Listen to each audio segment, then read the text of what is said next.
Save the world, save the world, save the world right now. Save the world, save the world, save the world somehow.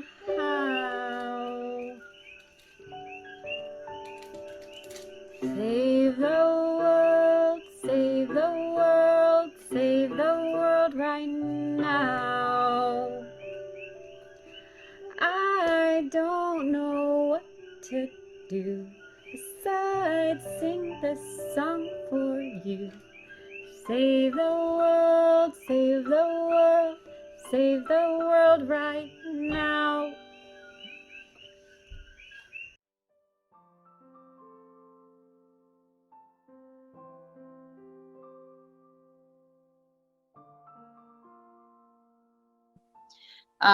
So when we came over here,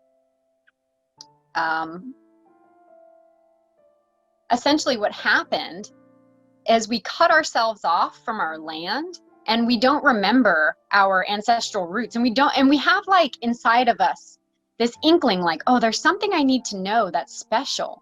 And we seem to not know that. And as Americans, and you watch the society evolve, it's like evolving into these very odd ways. But if we don't fix this now, this society won't last forever. It can like implode. And so one method to begin to become indigenous to a land is doing land honoring. So land honoring practices are so important because you get a lot of empowerment from honoring the land. So like, it's like when you honor your mother should honor you, right? Like, it's like when you bring a great guru, when you bring her a fruit, she's going to give you a kiss, right? She's going to be like, oh, thank you for this fruit. It's so lovely, sweet one. Well, the same way with nature. And so with Andean nature mysticism, one of the premier steps to beginning to enter the cosmology, because we live in these different cosmologies. We have an American cosmology, we have a Christian cosmology, we have these different cosmologies, whether it's Muslim or whatever. It's the way in which we view the world. And so the way that the Andeans do it is they say, and a lot of the indigenous groups, and I study with many, is that we give to the land. We're here for the land. So we make an offering to the land of tobacco, and especially where you are, tobacco is a very good land offering. Zakai free. There are people coming in the room. Thanks for coming into the room. I'm just talking about Andean nature mysticism, some practices that we've been going over during our last few weeks. I'm talking to Jason and everybody here about land offerings and how we can better connect with spirit through land offerings. And that's a lot of the medicine that I carry. I won't go out to the Apacheta today. I'll just stay in here because we have Ananda on here and she's going to have a lot to say, and we're going to interact with her today. But I will say this, Jason, and anybody else listening. If you take a rose outside and you break it off, any flower, tobacco, flower, and you say a prayer in your heart to the earth, please help me. It's just a challenge. It's just for you to go do and then see the results. So you can take a flower, a precious flower, and you can breathe into it your prayer from your 3 centers. If you're focusing on Andean cosmology, we have 3 energy centers: your Yankai, your Munai, and your Yachai. So your mind, your heart, and your industrious center down in your Danshin, in your Hara. And you can bring your flower to Pachamama. You can bring it to a local river. You can bring it to Mama Atlantica, Mama Cocha. So all of the waters, any waters, Mama Oshun. And you can ask for help. And I want to say this because a lot of issues that I run into around offerings begins and ends at Christianity. And I want to be very careful what I say because I feel in my heart that We're all one, and everything's leading to the same thing. So there's nothing separate from us. And to make offerings to water is making offerings to pure awareness. If you're making an offering to water, you're making an offering to God. If you're making an offering to the forest, you're making an offering to spirit, however that is for you. And there's nothing wrong with that. There's nothing wrong with making an offering. In fact, it does say it biblically that we do that, and that the gunas, or the elementals, are aspects of God's form. So where we are living is the material aspects of God's form. And where God is living, let's just say it like that, because I can't break it down. I do study the Vedas and the Upanishads, but what I see is that God, as God says God is pure awareness, just pure awareness. But God takes form. So we need not be afraid, and we need to see the form of God in all things. And so that's the message I would like to share about that today. And I'm just going to go ahead and start with the meditation to, join us all together. It's, we have about 1 minute until we start, but it seems like we've got a good crowd and people can jump in as they come in. And people will come in while we're going through this, and I'll just allow them to enter, and we'll just continue our conversations. So a couple of weeks ago, I taught some meditation around Andean nature mysticism and how to perform Saiwa Shakwi, or Samin Shakwi. I taught Samin Shakwi. That's where you bring heavenly nectar down into your pokpo, which you have an energy field around your pokpo. You open up your pokpo and you allow the heavenly nectars to come and enter into your body. So you're allowing the energy of the stars, of the sun, of the light to come in. And as we allow this to take place, the dense energies that are living and existing in these different spaces or blockages in our body go to the bottom of the pokpo. As the energy shifts, you'll feel, as you do this more and more, that release at the bottom. So when we do Samin Shakwi, we call in the heavenly nectars. We allow it to penetrate our field, penetrate our bodies. We scan our bodies. And then at the end, we open our pokpo at the bottom and we allow those energies to be released. So with that said, and that builds on to the Four Suns meditation, which I taught a couple of weeks ago. And I won't explain that one because you guys can go back and listen. But today I want to teach, because I promised it, I'm going to teach the other part to Samin Shakwi. Now you want to do Four Suns first, because that's going to be your axis mundi. That's where you're going to work from in the world. You're going to work from that point, the point where, you are centered. And then you're going to perform Saiwa Shakwi. So let's do you're going to do Samin Shakwi. So let's do Samin Shakwi together. And if everybody could just get into a sit position. Okay. So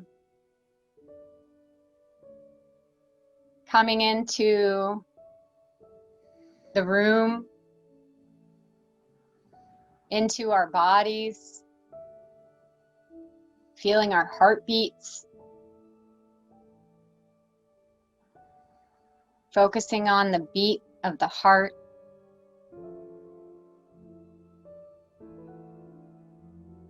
Winding ourselves together, weaving a thread together, knowing we're here in the space together,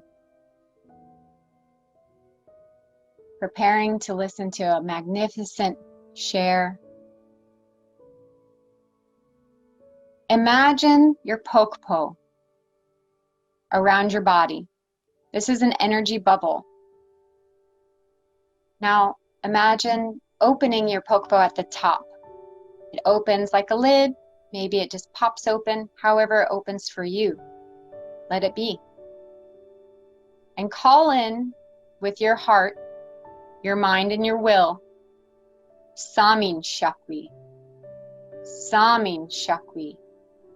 This is the nectar of the stars. This is the nectar of the celestial winds, of the light, the effervescent qualities. And we call in that Samin. Samin Shakwi, Samin Shakwi. We fill up our pokpo. We open the bottom of our pokpo and we release that Sami into Mother Earth. She takes the heavy energy and she turns it into compost.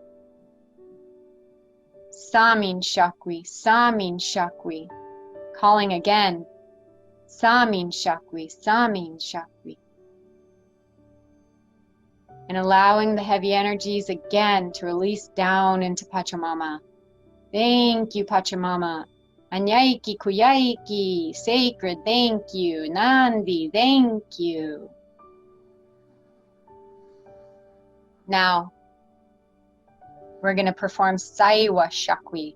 Now that we're connected to the earth, we want to maintain Yanantin reciprocity, sacred reciprocity.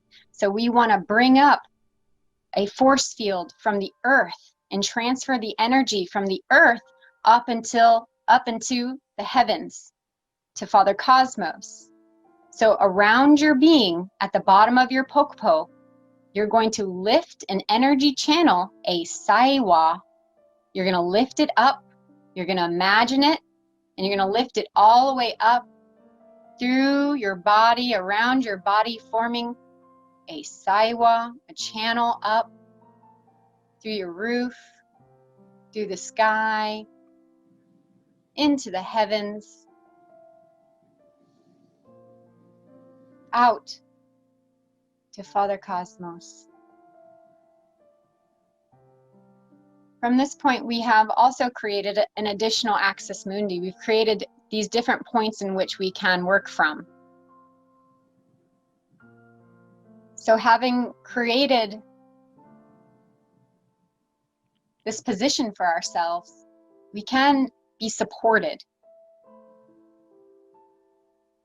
Now, I mentioned about your Itu Apu and Pakarina. These are your nature parents. We're going to call them Itu Apu. That's your nature father. That's going to be a body of land, a mountain, a park, something like that, a land feature near where you were born. We're going to call our nature parent, our father. Please come, please come. Humpway, humpway.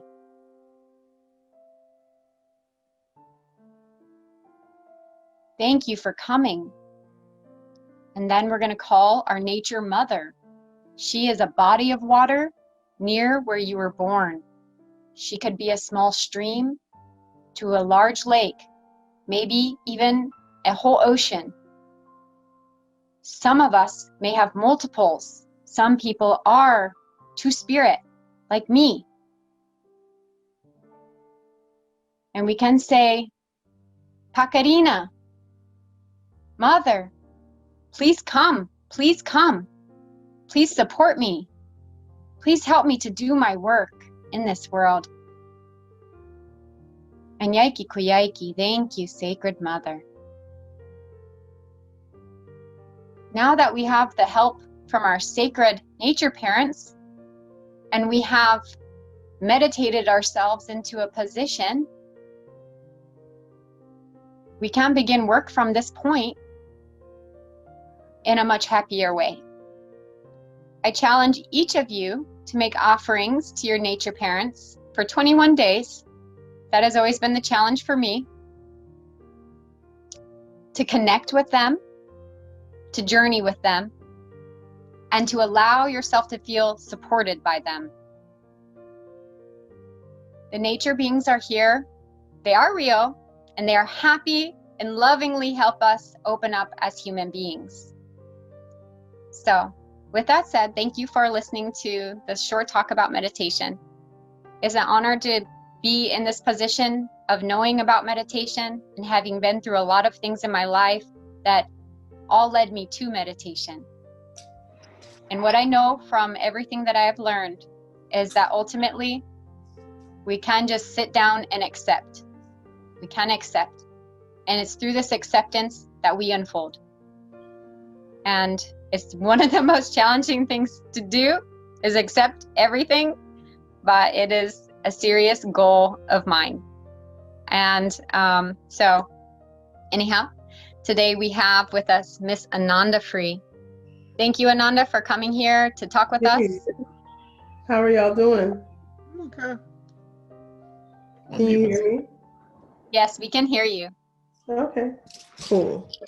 Hey everyone, how y'all feeling? Good. Good. So my name is, I have a long name. So my birth name was Fatima Odebe. My name that I go by now is Ananda Free. Ananda was given to me, that means bliss. And so Ashley invited me, excuse me, my eyes are a little dry. She invited me to talk about my journey as a priest. So I'm a priestess in Ifa.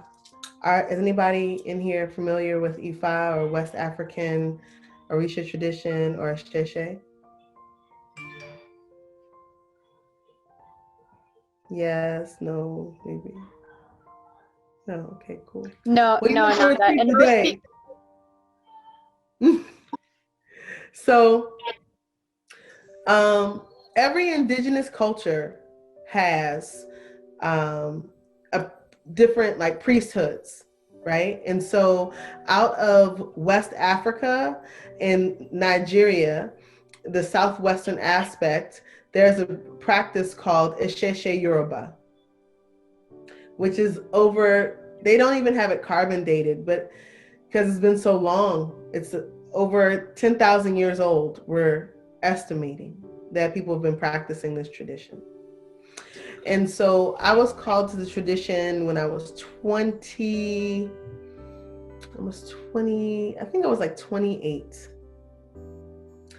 And I met my first teacher, the first priestess that I had been introduced to the tradition before.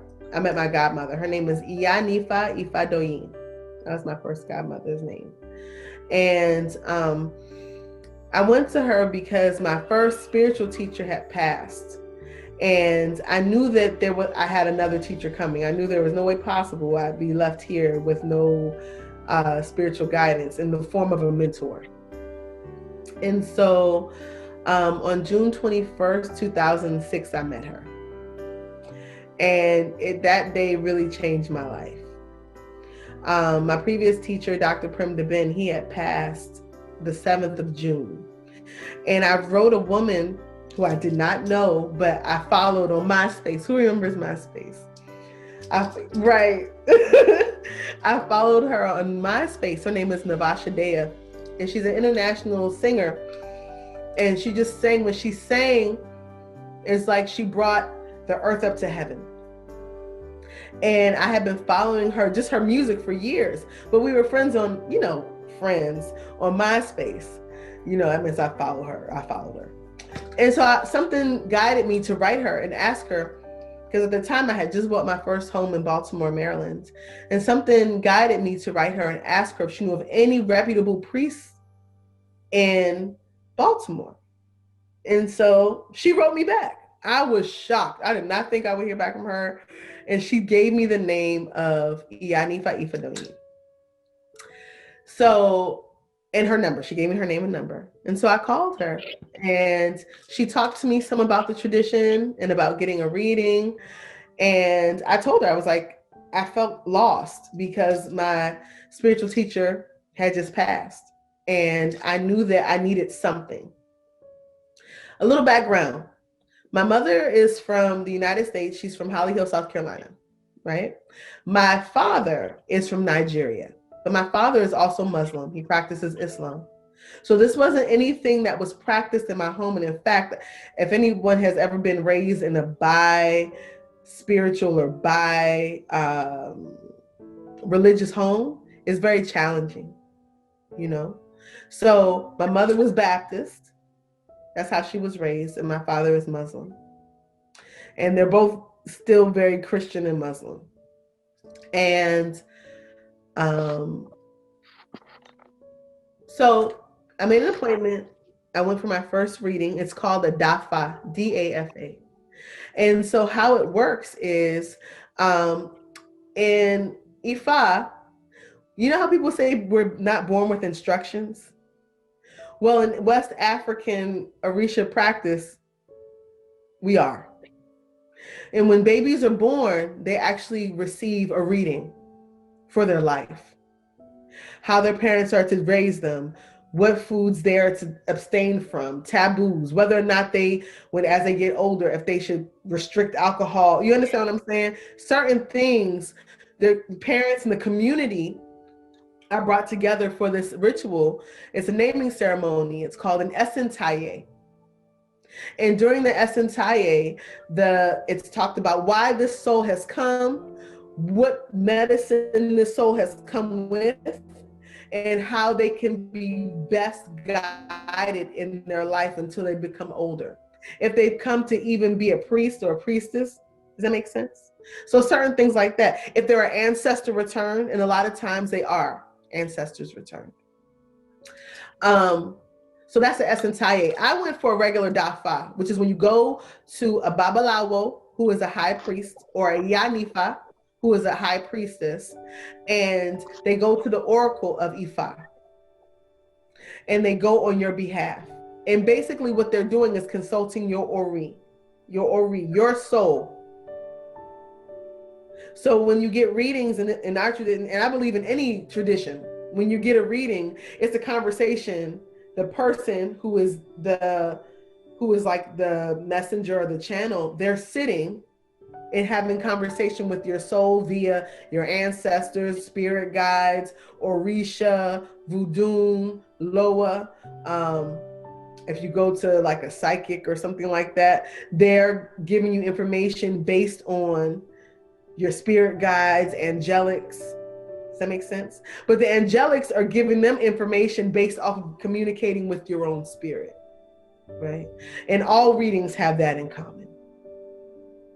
So when I got to Ifadoyin's home, her children let me and a friend of mine in, and we both had appointments scheduled. And I'm gonna tell you, at this point in my life, I was really struggling. Because it's one thing to be someone who, let's see, I was 20. How old was I? I was 28, 2006. Yep, I was 28. So I was 28 years old, and I had all these spiritual gifts. I did readings and such for people, like spiritual readings. I did energy work at the time. I did aura cleansings at the time. I did psychic surgery at the time. But I also had so many different layers of unhealed gunk, right? But I didn't really know it at the time because I thought I was all good. I thought it was all good. I thought that because I practiced these modalities that I was okay. I wasn't binging and purging anymore. I wasn't being physically violent with people anymore. You know what I mean? Like, I was like, I got this. So when Ifadoyin came out of her room, of the shrine room, she came to me. In the shrine room is where we, in the tradition, where we keep our Orisha consecrated vessels. So when she came out, she said, "You're Fatima." And I said, "How do you know?" She said, "Because your grandmother's standing behind you and she has her hijab on and she's pointing to you. She said, you're Fatima, you belong to her." And I almost lost it because this was my father's mother who I'd never met. I'd only seen pictures of her. And for a young African American, or I usually consider myself to be an African in the diaspora. So as a young African in the diaspora, who very much for a great part of my life felt very much alone. You know, does anybody know what that's like to feel alone? Like to feel like you have no support, no guidance. Like even if you're in a room full of people and you have friends, you feel like, emptiness. Does that make sense what I'm saying? Yeah. Okay. Yes. So in that moment when she said let me back up. So at that point in time, I would like use what's it called? A pendulum. I used to use pendulums, talking to, does everybody know what a pendulum is? Yes. Okay. So I used to use pendulums to talk to my spirit guides. I used to channel. Like I said, I did channeling work. So I felt like spirit guides before. I felt angelics before. I felt beings from alternate dimensions, like higher dimensions, right? But if I had ever felt my ancestors, I didn't know. I never even thought about them, to be perfectly honest. And just as a side, the ancestors are the most unemployed spirits in the spirit world. What does that mean? Everybody calls on everyone and everything else except for their own people. Why is that? Does anyone want to take a guess?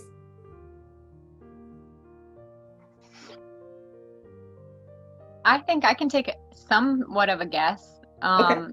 So, well, one reason that I never called on my ancestors is because the way that I was raised in Christianity, that was something that, like, that's just wasn't something that was taught to me, that in that Christian faith. Like, it just wasn't a part of the religion that I was involved with. It was very removed from that. It was like, well, once you die, you just go to heaven. And while you're here, there's just, this, kind of God figure somewhere. And that's who I do call on. But, that might be scary. So be careful. So for me, calling on ancestors is the reason why I didn't do it or was scared of it at first, was because it was so unknown and I had never heard about that before. Well, so that's a really great point. Even though in the scriptures, in the Bible, in the Old Testament, for those of us who are familiar, all it talks about is ancestry, numbers. You know what I'm saying? There's different books in the Bible that talk about such and such begat, such and such begat, such and such begat, right? What is that? That's lineage. Mm-hmm. That's lineage. That's bloodline. In the Bible, they always talk a lot about birthright, divine inheritance. You understand what I'm saying? And so in Ifa, our first mode of protection is our ancestors. Before you even get to God, before you even talk about God, people talk about the ancestors. Why? Because their blood is running in our veins, and because they still live because we live. They're still alive. They're still alive in the spirit world. And people call on community ancestors. Name one. They'll call on Bob Marley. They'll call on Martin Luther King. Name some of y'all's community ancestors. They'll call on them before they call on their own bloodline. Another reason why that happens as well is the family is usually so wrought with dysfunction that people will usually call generational curses, right? Generational trauma. So most people, when they talk about the Orisha practice, I'm going to a lot of information to just kind of condense it about a bit of that.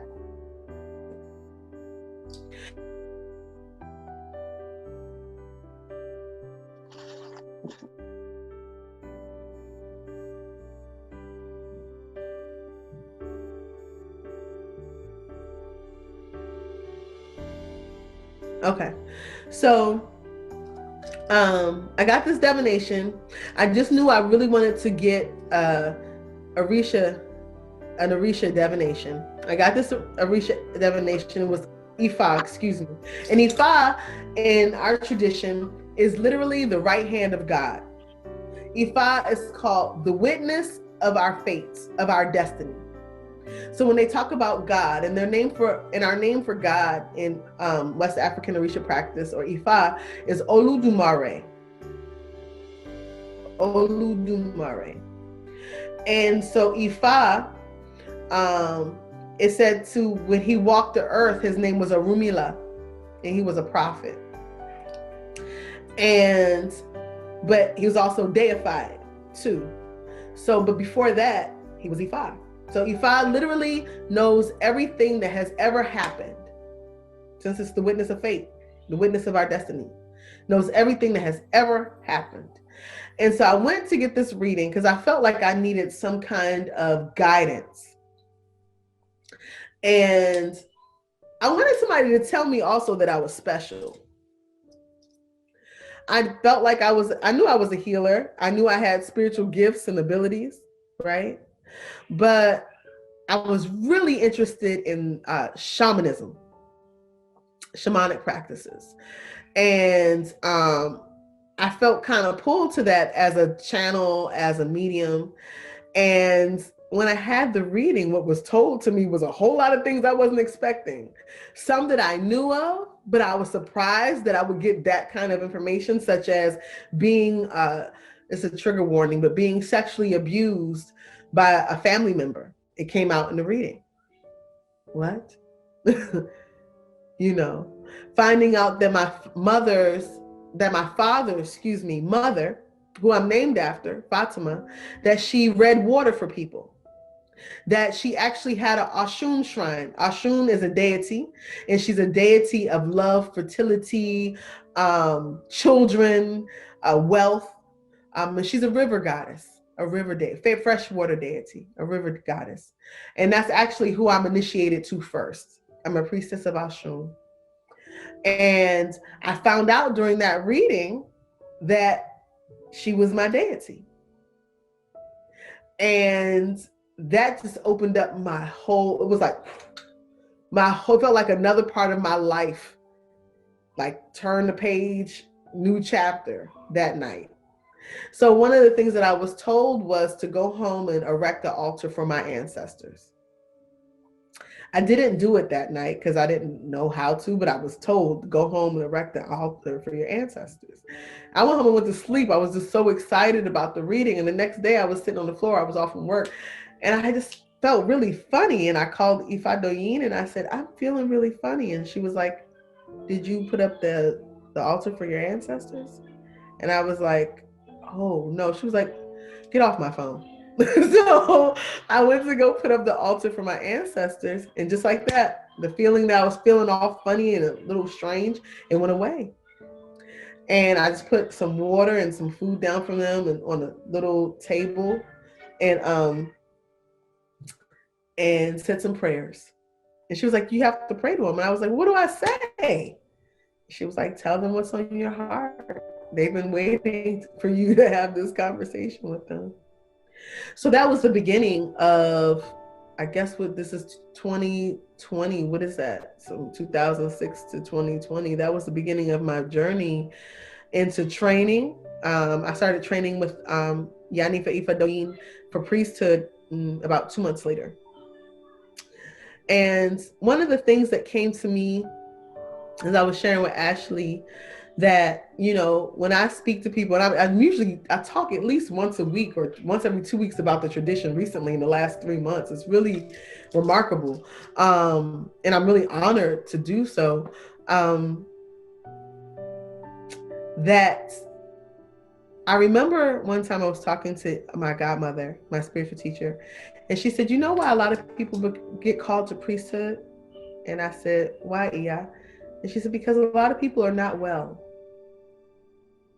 She said, a lot of people are not well. They're called because they're not well. She said, yeah, they're called to help other people and assist other people, but mainly they're called to get themselves together. Does that make sense?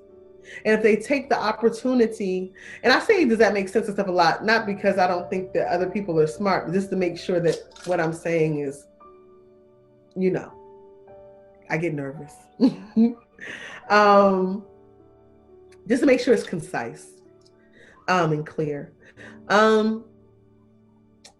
And she was right, because in all honesty, I was not well when I came to the tradition. I had no self-esteem, not low self-esteem. I had no self-esteem. I was really struggling in a lot of different ways. And in our society, I would say in Western culture, a lot, status is the thing of that is seen as healthy.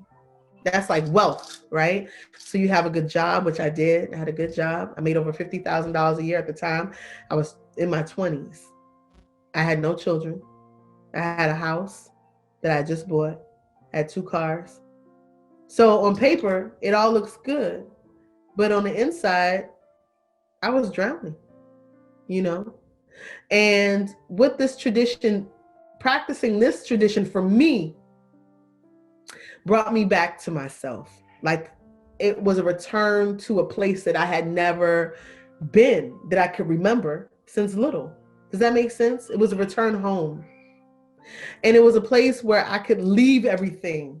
So in my practice with, not even my practice, but in my devotion with the Orisha, with the ancestors, and I'll get into what Orisha are in a moment. In my devotion to them, they showed me parts of myself that it's kind of like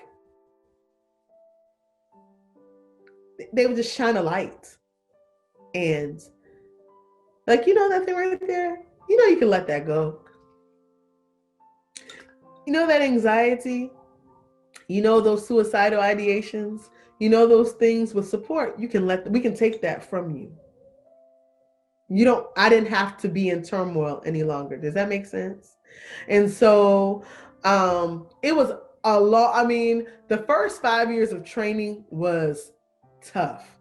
Lots of spiritual baths in cold river water. I'm talking about in rivers. Lots of being shown my shadow self. Lots of no sex. Like lots of, you know, I guess like, I don't want to say reckoning, but I will say breaking down the ego. That part of my ego that was very front and center. It was a lot of breaking that down. It's like, if you think about, I always think about a shell. So you crack open the shell, an egg, and here's another egg. There's another layer, and crack that open, and here's another. And that's how it's been, really, to be perfectly honest. And being a priest has not changed any of that. And so, like, in our society right now, what sexy is like, and how to initiate, it's like, it's real dedication to me, and real devotion, and a real love. It's a real love for my family. It's absolutely, it became a real love for myself. I'm not talking about like narcissistic, let me take 1,000 selfies and put them online. I'm talking about like doing inquiry, inventory, checking in with myself, making sure that my actions line up with my intention in my life. Does that make sense? Like, though, that's the kind of thing that I've been brought to. And I used to be a voracious liar. And I think so that's a miracle in and of itself, because I never thought that I would ever get to a place in my life where I would be as honest as I am with myself, and let alone another human being, you know? So in Ifa, you have Oludumare, you have Ifa, you have the Orisha. There are said to be 400 plus one Orisha, because how can we know all of the Orisha? We can't. So they always say 400 plus one that sit at the right hand of God. And there's 200 plus one that sit at the left hand of God. The ones on the right hand are the ones that are, I guess you would say, just, or that really help humanity. And the 200 plus one that sit at the left, they call them the Ajogun. So Ajogun would be what? Accidents, sickness, what else? Legal things, name some, like misfortune, you know, negative confusion, jealousy, all these things, right? Different things that, what are the motives? What do they do? And as I've been taught, they assist us to running back to our divinity, to our authentic nature. Does that make sense? So like, for instance, when people get sick, I'm not talking about a cold, but I'm talking about like terminal illnesses. When people get readings, it may come up in a reading that this person, that the Babalawo or Yanifa sees sickness coming for a person. So we usually have to make offerings or make this called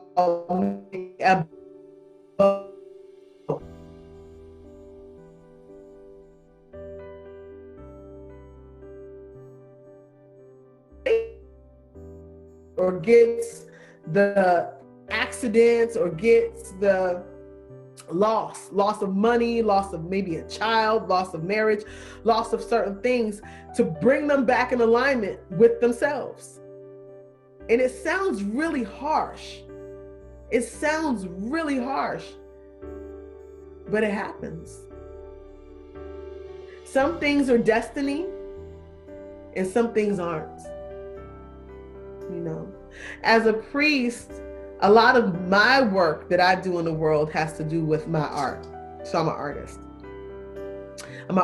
I'm a writer, sculptor, and speaker. So I speak a lot about the tradition. I speak a lot about self-awareness and healing and growth and development, you know, self-development, spiritual development. And yeah. Does anybody have any questions so far? Comments, statements?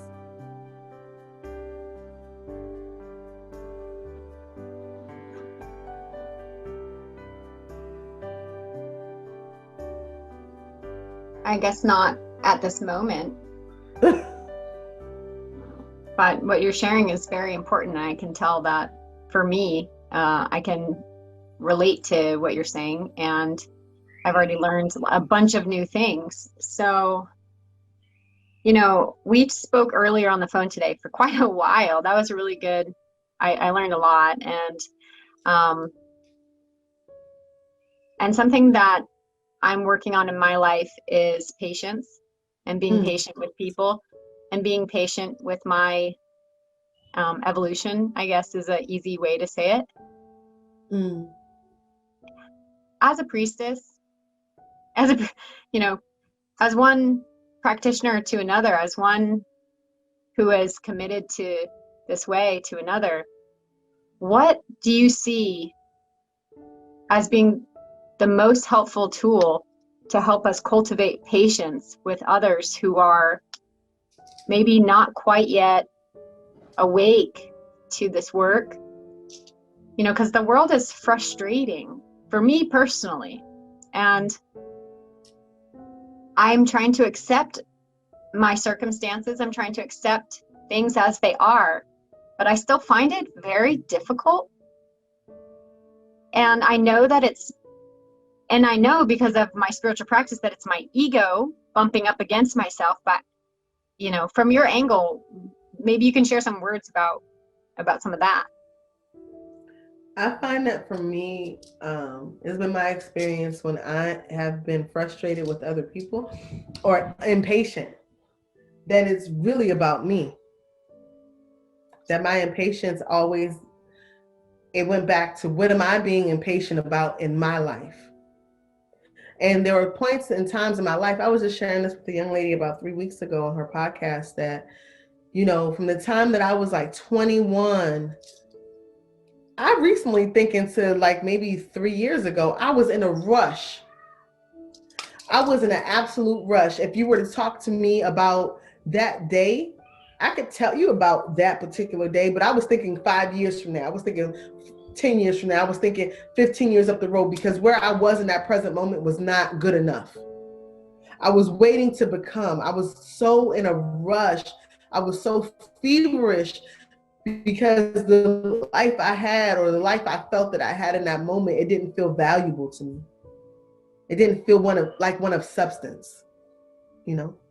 And so now what happened happened was, in becoming deeper in my own spiritual evolution and devotion to humanity and devotion to my ancestors and devotion to the Orisha and devotion to Divine Holy Mother, what I found was that they turned around and they gave me everything that I've been looking for. Because when I got the mate, when I got married, I was still feverish. And after I had the first two children, I was still feverish. When I got to the third child, I wasn't, but because of the process and the time that it took for me to really become present and absolutely in a space of satiety with my life. And the more I surrendered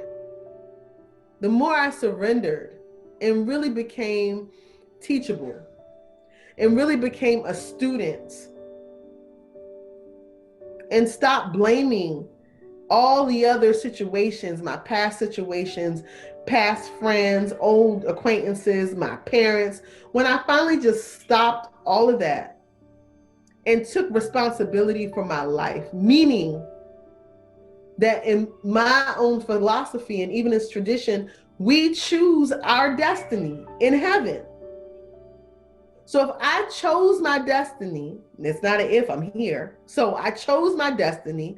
I chose my parents. There are certain things that I saw back in a room, back in heaven, that I said yes to. Without being confined in this spacesuit, in this body. It's very neutral. It's a very neutral existence. There's not a conversation of victimhood. It's a conversation of evolution. Is this lifetime that Fatima Odebe, Oshunlade, Ananda free? Is this the lifetime that's going to get her? Is this going to be the thing? And so it's important that people understand that this life is not happening to them. That this is a path that we chose before we got here. That familial projections, that trauma, that drama, that pain, that suffering, yes, that is a part of it. And it's also something that we don't have to stay engaged in. It's not something that we have to say, well, I'm just going to take this lying down. This has to be the cards, right? We can say, you know what? This is my life. And no matter what comes, I'm going to stand or sit and sing, shout, cry in gratitude and find the blessing in it. Because the breath is the first blessing that we take. And we don't have to make it happen. So not just once, but as I still remind myself in moments where I become tight or wound up or whatever, it's like, Ananda, breathe. And going back to that breath, because that's something that I'm not doing. Everything else will fall into place. The children are eventually going to go to sleep. They're going to calm down, The world isn't always going to be so wonky. Somebody else will put something in front of people to get all excited and stressed out about. It's like this. It's like this roller coaster thing, right? I don't like roller coasters. I don't know about y'all, but I'm good. I'd rather have my equilibrium. I don't like, what's that thing called? Vertigo. The last roller coaster I was on was in August of 2009. And I had vertigo for a whole week. Every time I closed my eyes, I felt like I was like at the top of a roller coaster going like that. I was like, you know what? I'm good. And that was also an experience. It was like, oh shit, this is what anxiety is. Adrenals all burnt out and carrying on. It's like, that's okay.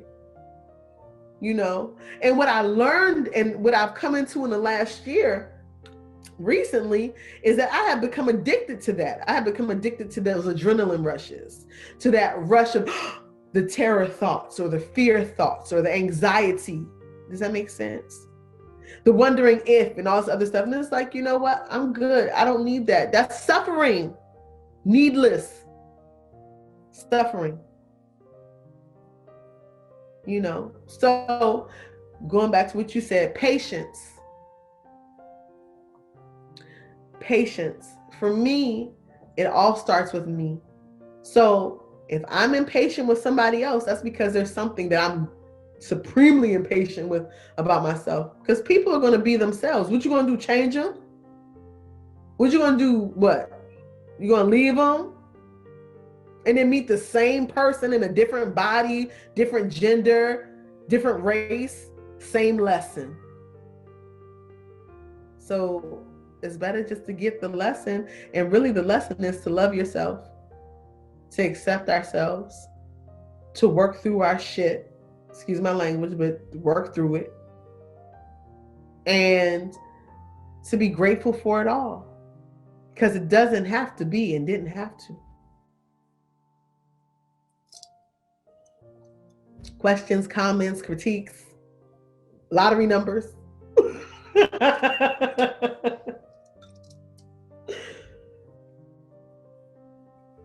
I have another question.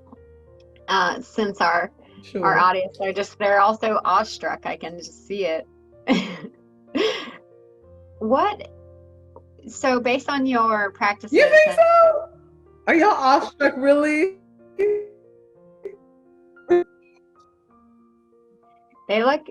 Jason looks particularly awestruck.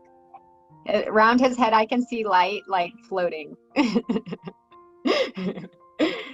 Teasing. But in all honesty, I'm very interested in connecting with my ancestors in a deeper way. And so what I do is I make offerings to my ancestors. Like I'll bring them like some food that I've cooked, or I'll buy them fruit and put it on a plate. I'll also bring like a cup of water. A couple of weeks ago, maybe a couple months ago, I was having like a lot of agitation, and I realized like I hadn't been putting water on my ancestral altar. And once I put the water there, things did calm down. So I'm like, I'm a scientist, and I definitely use science to negotiate the world, but I also am spiritual, and I use spirituality to negotiate in the world. And so I'm just taking measurements. Like I put up the ancestral altar. I began making offerings a few years ago. And then after that, I started to see results in my progress as far as like being connected to spirit, or just getting to know myself more. It's like sometimes in life we come up against these blocks, and we are like, okay, well, we can stay there, or we can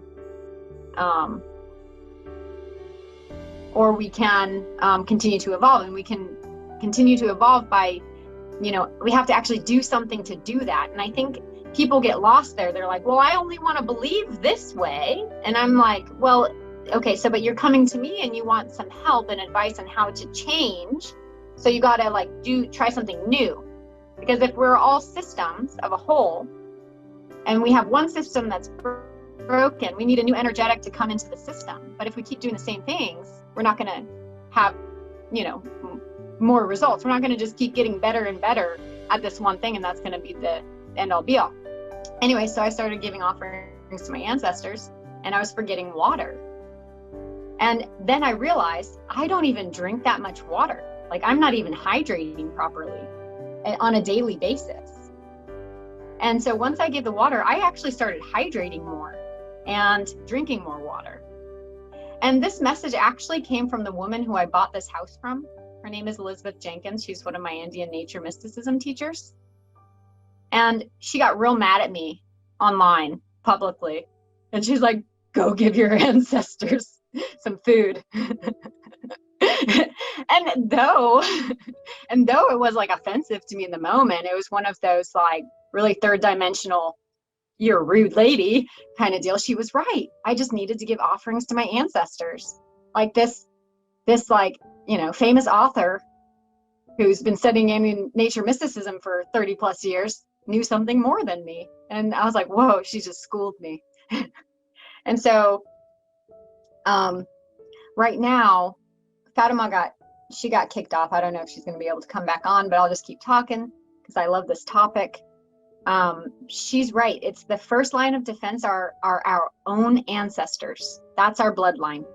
And honoring that, I'm finding in my 10-year practice of this, that is really important. If we're just shooting over our heads into some other tradition, and we're missing, oh, she's here, and we're missing, oh, good, she can see us, and we're missing our ancestors, then that might be considered what people are talking about spiritual bypassing in some degree.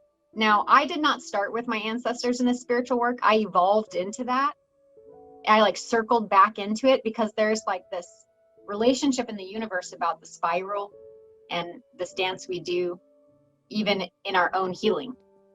And so my relationship with my ancestors coming into this life, and I've done many readings, and when people look at my charts, they're like, oh, wow, you had a really hard time with your childhood religion, didn't you? I'm like, oh, yes, I did.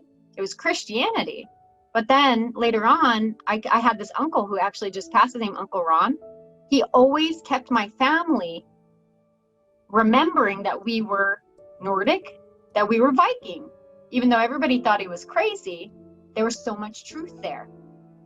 And so he inspired me to remember my ancestors. And now, even though I am a universal love being and I honor God in all forms, I'm praying now with some of my ancestors, with Freya and Odin, because this is a representative of the divine masculine and the divine feminine for my bloodline. And in doing that, I'm finding like a personal power that is new to me.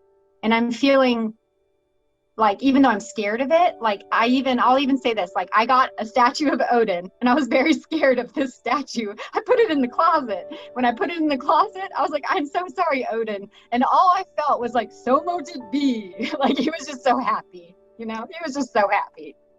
I don't think our ancestors are angry at us. I think they're very present and real and want to speak with us.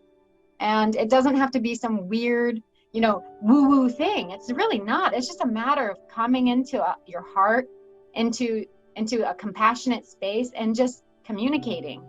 Do you ever like have a sense, like a remembering of the past, or you feel like you smell something that's familiar? It's because there are these strings of connection throughout all of time and space that will never, ever be broken. And one of those is ancestral lines. And I urge everyone, just based on like my practice, which is small, my practice is small, even though it takes up, a lot of my activity. It's only 10 years worth of study. But in that 10 years, I did a lot of work down in Peru. And it's all led me right back to my traditions in my bloodline. And then I'm sure it will expand from there and it won't stay there. And that's another thing. It's just like always changing and being open to these changes. Anyway, Ananda, are you here? Yeah. Can you hear me? Yeah. Can you hear we got like 9 more minutes. We'd love to hear some more from you. Okay, cool. So I think Lanil, did I pronounce her name correctly, or their name? Lonnie. I don't know. Is that correct pronounced? Lanny. Lanny. Okay, cool. So you were asking about the divine. It's all about like. So I'm initiated to Yeye Oshun or Yeye. That's my first deity. And Yeye Oshun was one of the first Arumile that came here to establish Earth.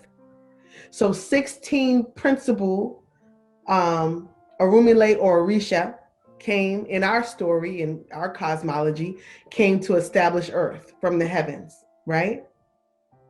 And that's important to note because not all Orisha came from heaven. Some became deified. So Yeye Oshun, the first 15 were male energies. She was the only feminine force. I'm gonna tell you a quick story about this, okay? You asked about women's empowerment, so it goes back. So the story goes, they came down here to establish the Earth. It was Oshun and Ogun and a whole bunch of Yemujab wasn't with them. Obatala, the whole squad of them, right? So they came down here.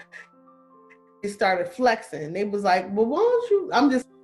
So they building up the earth and making it all the way it's supposed.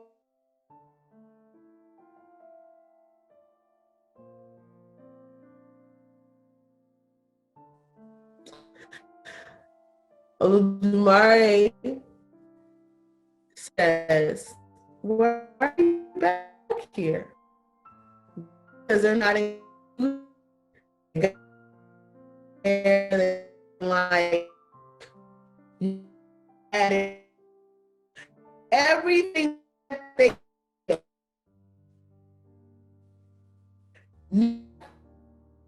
was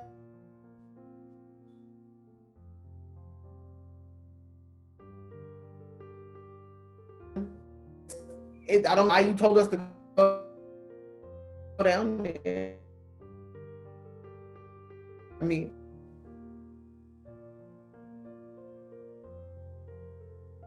I think she's having some internet difficulties. So what I'm going to do is I'm going to ask her what that story is if she can't get back on, and I'll type it into the Mystery, Strength, and Hope page, and then you guys can read about that story of Oshun, and I'll just transcribe it if that sounds good, because I'm sure that's a really good story.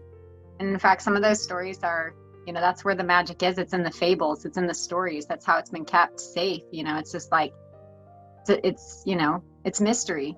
It's a mystery, just like life. And I think it's safe right now to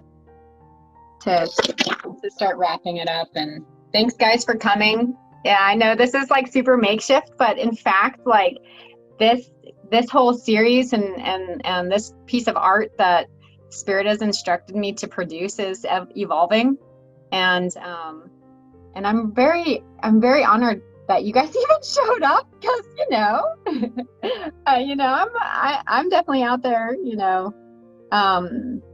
channeling and trying to do things for Spirit, and oftentimes people think that that's very weird, and so it's nice to be amongst others who navigate, who are the walkers in between. And I think that the call to action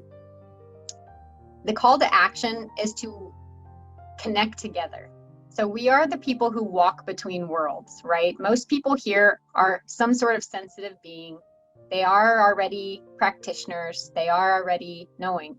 And the most important thing that we can do now on this planet is to lock arms with each other and just raise the vibrations together through concerted effort.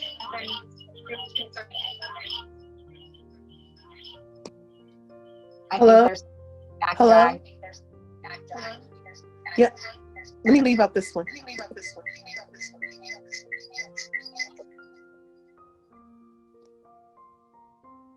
Okay. Sorry, I don't know why I got what happened with the internet.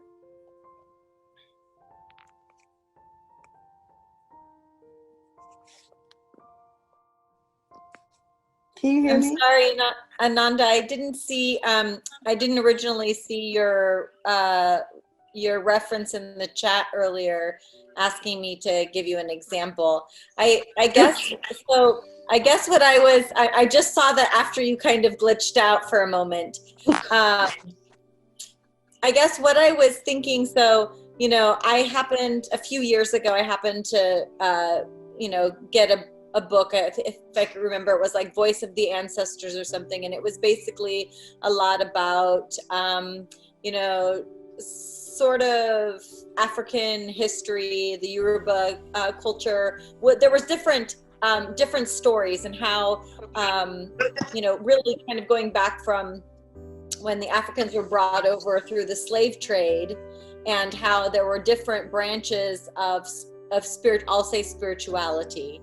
And I'm rusty on this book because it's probably been close to 8 years since I've read it. Okay. But it was really interesting because it just kind of, talked about, like, if you think about New Orleans and the voodoo and the hoodoo, how there's a lot of Catholicism that's mixed into it, and just how they were able to try and still secretly practice their traditions, because there was a lot of violent acts against traditional ways when they came over to the United States, right? And so that was my first real experience, and it was just I just sort of randomly came across this book. There wasn't anybody that I was working with, but it really opened me up to really thinking about colonialism, and even people who are doing different churches and stuff, who are really, I think, coming from a very heart-centered place initially, trying to go over to different countries and bring food and education, all these things, but at what price to these individuals' cultures and empowerments. I'm kind of going off the beaten path of that. But what I was thinking is, so then I have a friend who was getting interested in the tradition, and became a member of a particular house that was local, and I'm not sure if they're currently practicing or not, but from what I heard, and not her perspective, but I suppose it was my perspective on her sharing of where it felt like it was very male dominated. And my perspective was, I was like, well, aren't there any grandmothers in this tradition? Because it felt like there was a lot of heavily, and I do believe in the divine masculine. I'm not like one of those people that are just only divine feminine, because I really think that it is a co-creative, and really work with the synchronicity and the co-creative forces of the divine masculine, and divine feminine, the sacred union. But I was noticing that sometimes and I apologize that I'm not super educated in this tradition, and when I say houses, I know that there's certain deities that kind of will have, where like they'll have your head, or they'll have your crown be there on your crown, as from what my friend, the way that she speaks, but that she was in a house here, then a house in I think the New York area, but they're still the priests. And I really feel, from my intuitive thing, that she would be better suited to connect with more of the grandmother lineage, or the women elders of that particular tradition. I was just wondering what your, being a priest or priestess in this tradition, what your perspective is on, I guess, the working, I don't really know what the right word would be, the working models that are kind of like helping to hold the organizational aspects of people, right? Does that make sense?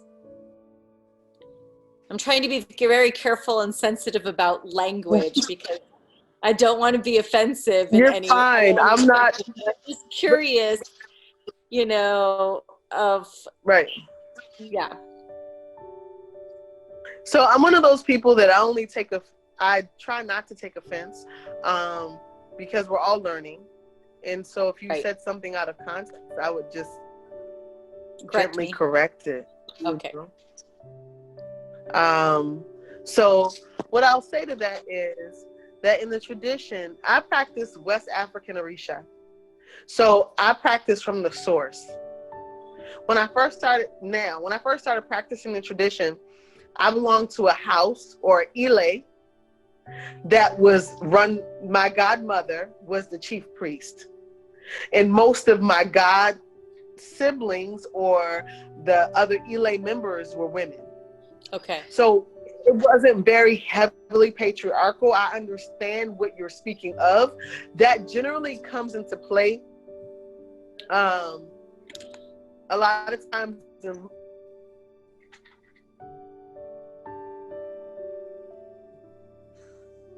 hello. Sorry about that. My mom just stepped in.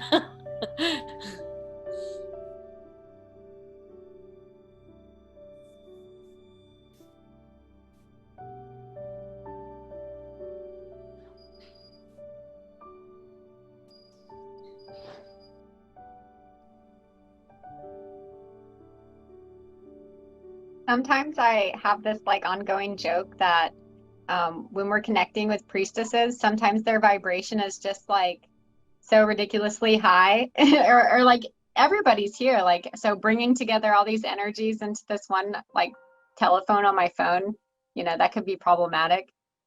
I don't know. But she's Ananda, are you here?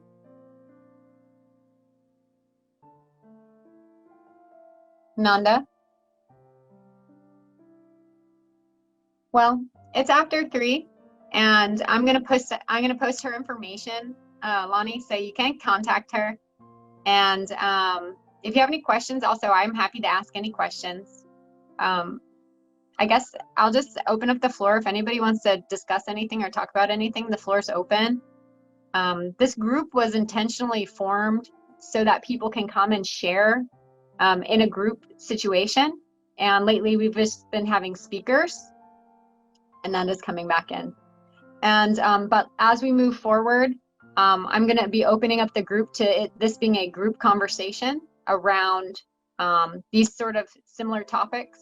But it's really just a matter of like evolving with what is asking to be here. And so, you know, if you guys come out and support the work, then the information gets out there better, and then we can kind of figure out what Mystery, Strength, and Hope wants to be. And I know that it wants to be a speaker meeting, but it also wants to be a meeting where people can come and share in their day. Ananda, are you here? Yes, ma'am. Okay, you keep getting cut out. Can you hear me? Yes, I can hear you now. I'm so sorry for that interruption. I really was listening, but my mother just stopped, who lives across the hall, and she has stage 4 cancer. So I'm helping her with some things and paperwork and stuff. So she just kind of came in. I told her to give me about 10 more minutes. So I apologize. I didn't want you to think that I wasn't really listening to what you were saying.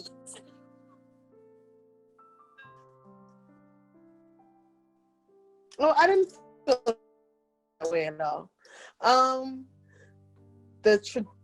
There are a lot of, especially in like New York, Miami, LA.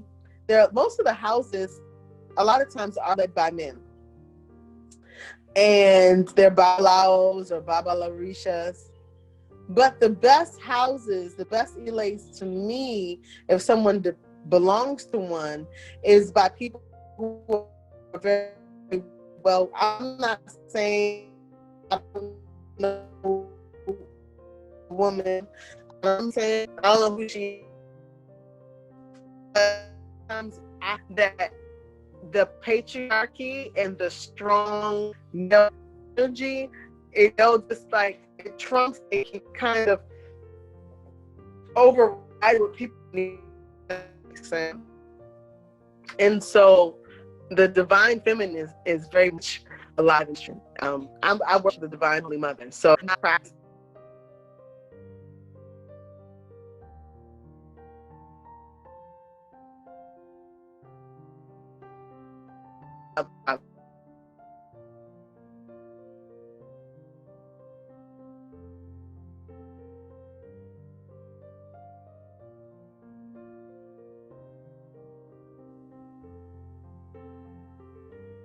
Sorry about that, guys. Well, does anybody have anything to share, or maybe some takeaway?